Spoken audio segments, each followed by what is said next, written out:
think we all agree that what happened here was bad. You acknowledged it was a breach of trust. And the way I explain it to my constituents is that if someone breaks into my apartment with a crowbar and they take my stuff, it is just like if the manager gave them the keys or if they didn't have any locks on the doors. It's still a breach. It's still a break-in.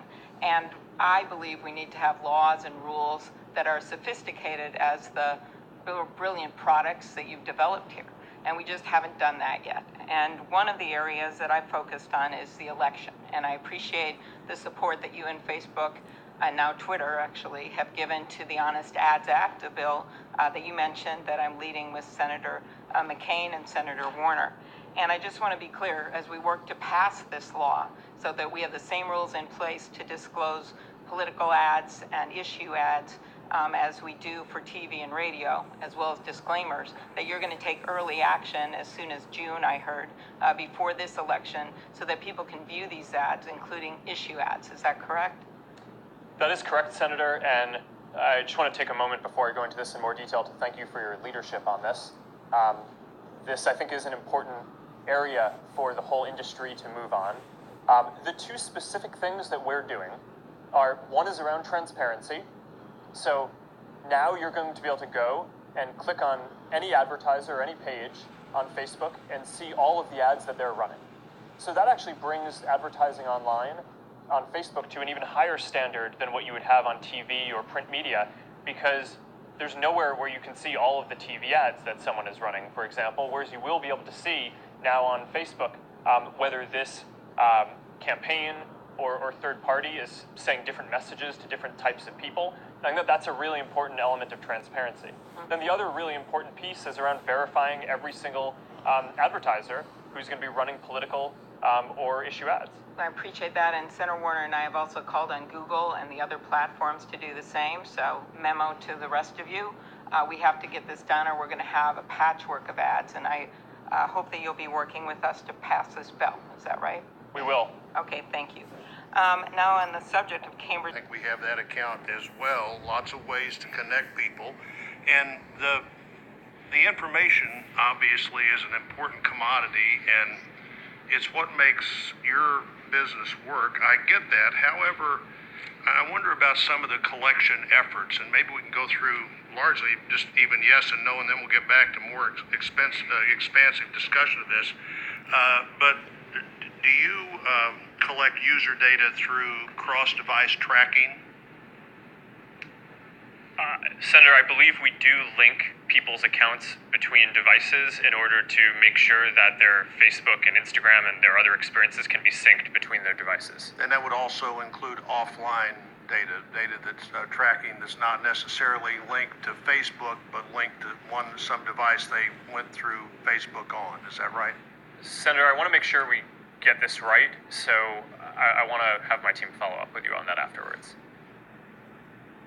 Well, that doesn't seem that complicated to me. You understand this better than I do, but maybe.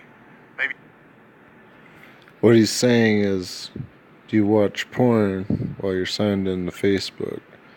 He wants to know if Zuckerberg's watching him, or if he knows this data between his devices.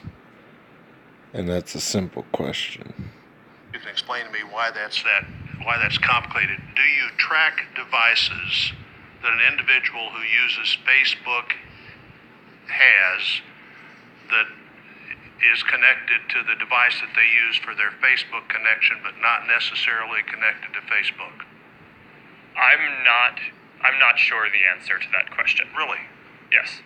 There may be some data that is necessary to provide the service that we do, but I don't have that on sitting here today, so that's something that I would want to follow up. Now, the FTC last year flagged cross-device tracking as one of their concerns.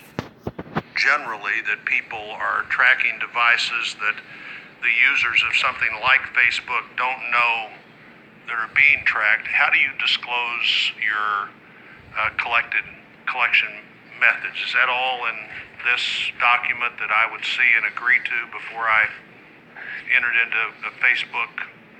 Yes, Senator. So there are two ways that we do this. One is we try to be exhaustive in the legal documents around the terms of service and privacy policies. But more importantly, we try to provide inline controls so that people that are in plain English that people can understand. They can either go to settings or we can show them at the top of the app periodically so that people understand all the controls and settings they have and can configure their experience the way that they want. So do people now give you permission to track specific devices in their contract? And if they do, is that a relatively new addition to what you do?